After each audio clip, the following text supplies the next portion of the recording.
Shalom rekan muda yang dikasih Tuhan, kembali lagi kita di acara Youth for Christ bersama dengan saya Albert Markus Puntodewo, kader calon pendeta GKI yang saat ini melayani di GKI Cikarang. Hari ini kita akan bersama merenungkan terkait dengan tema tidak sia-sia, yang dasar perenungannya diambil dari 1 Korintus 15 ayat 10. Tapi sebelum kita bersama-sama mau mendengarkan firman Tuhan itu, kita akan bersama bersatu dalam doa. Mari kita berdoa. Tuhan, di dalam kehidupan kami tentu kami menghadapi berbagai dinamika di tengah-tengah perjalanan keseharian kami. Dan di dalam dinamika itu Tuhan, kadangkala kami melakukan berbagai kesalahan-kesalahan. Kadangkala kami melukai orang-orang yang ada di sekitar kami. Kadangkala kami juga melukai hati Tuhan karena melakukan apa yang tidak dikehendaki oleh Tuhan. Tuhan, kami sadari bahwa kami ini adalah manusia yang lemah, kami adalah manusia yang punya keterbatasan, tapi dalam setiap kesadaran itu ya Tuhan, kami mau datang kepada Tuhan, sehingga Tuhan mau menuntun kami dengan firman-Mu Tuhan, sehingga kami diubahkan menjadi pribadi yang lebih baik, bahkan juga serupa seperti Kristus. Oleh karena itu Tuhan, ketika kami bersama di hari ini mau merenungkan firman Tuhan, biarlah Roh Kudus berkarya dalam diri kami, memberi kami hikmat sehingga kami dapat mengerti dan memahami apa maksud firman Tuhan. Dan kiranya firman itu mengubahkan diri kami ya Tuhan, menjadi makin baik dari hari ke hari. Kami serahkan pembacaan dan perenungan kami di dalam nama Kristus Yesus Tuhan dan Juru Selamat kami yang hidup. Amin. Rekan-rekan muda, kita akan bersama-sama membaca dasar perenungan kita yang diambil dari 1 Korintus 15 ayat 10 demikian. Tetapi karena kasih karunia Allah, aku adalah bagaimana aku ada sekarang. Dan kasih karunia yang dianugerahkannya kepadaku tidak sia-sia. Sebaliknya, aku telah bekerja lebih keras daripada mereka semua. Tetapi bukannya aku, melainkan kasih karunia Allah yang menyertai aku. Nah, rekan muda yang dikasih Tuhan, ada sebuah kisah di mana ada seorang pemuda, dia bepergian ke sana kemari untuk mencari pekerjaan ketika baru lulus. Tapi kemudian dalam perjalanannya mencari pekerjaan itu, dia tidak kunjung menemukan pekerjaan yang cocok baginya. Dia tidak kunjung mendapatkan pekerjaan yang didambakannya. Nah, oleh karena itu pemuda ini terus mencari pekerjaan di sana sini. Dia coba untuk memasukkan lowongan di perusahaan ini dan itu, tapi dia tidak kunjung juga mendapatkan jawaban.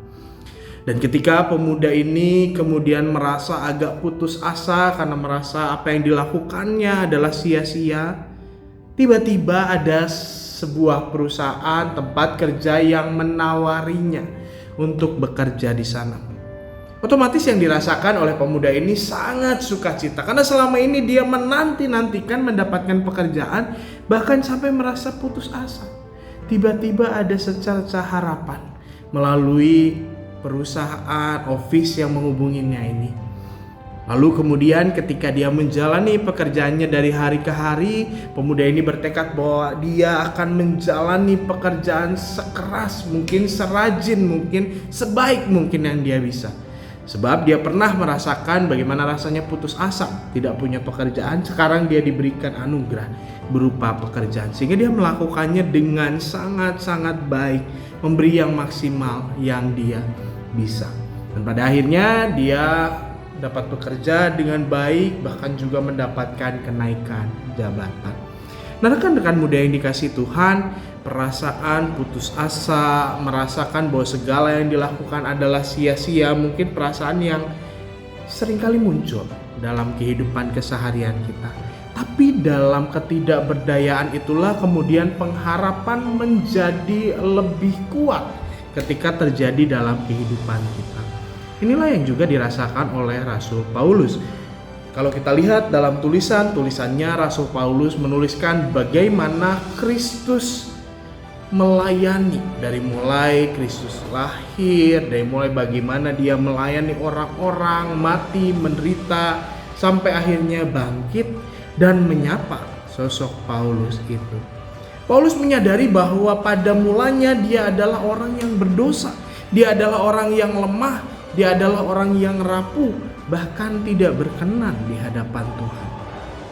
Tapi ketika dia menyadari segala kelemahan dan kerapuhannya itu, dia justru melihat bahwa ketika Kristus mau hadir dalam kehidupannya, memberikan pengampunan, melayakkan dia untuk melayani jemaat Tuhan, maka itu adalah anugerah yang sangat luar biasa. Oleh karena itu, kalau kita lihat perjalanan pelayanan Paulus bukanlah perjalanan pelayanan yang biasa-biasa saja. Paulus bisa dianggap sebagai salah seorang pelayan Tuhan yang punya kualitas pelayanan yang baik. Sebab dia merasa bahwa anugerah yang diberikan oleh Tuhan kepadanya itu adalah anugerah yang sangat berharga. Nah, rekan-rekan muda yang dikasihi Tuhan, kita dalam kehidupan keseharian juga mungkin sama seperti Paulus. Kita mungkin pernah melakukan kesalahan. Kita mungkin pernah melakukan dosa. Kita mungkin adalah manusia yang lemah terhadap godaan-godaan. Bahkan kita mungkin juga putus asa dengan segala dosa yang kita rasakan. Tapi ingatlah bahwa ada sosok Kristus yang hadir dalam kehidupan kita. Dan sosok Kristus itulah yang memberi pengampunan kepada kita, yang melayakkan kita untuk datang kepadanya, dan yang memenuhi hati kita dengan kasih cinta.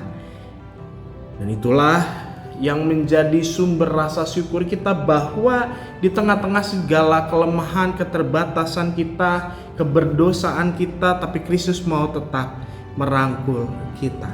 Oleh karena itu, anugerah berupa pengampunan ini adalah anugerah yang luar biasa bagi kita, sehingga kita perlu responi dengan rasa syukur yang berlimpah-limpah, bahkan juga memuliakan nama Tuhan melalui perkataan kita maupun juga perbuatan dalam keseharian kita.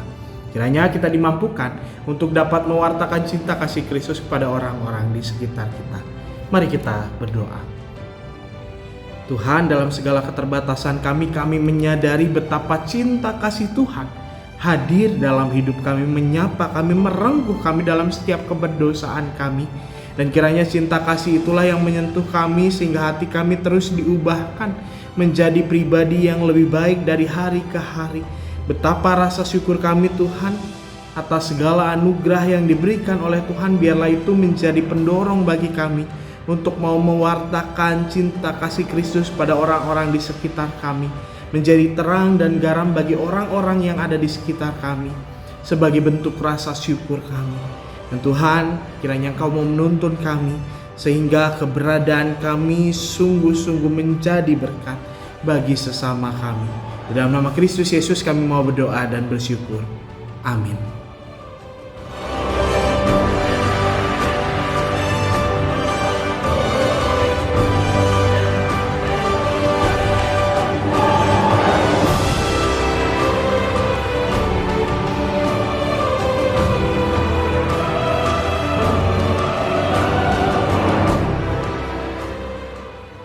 Sahabat, mari dukung pelayanan dan pekabaran Injil melalui YKB dengan membagikan link acara ini kepada sebanyak mungkin orang. Dukungan juga dapat saudara lakukan dengan mentransfer dukungan finansial ke rekening BCA ke nomor 450 305 2990 450 305 2990 atas nama Yayasan Komunikasi Bersama.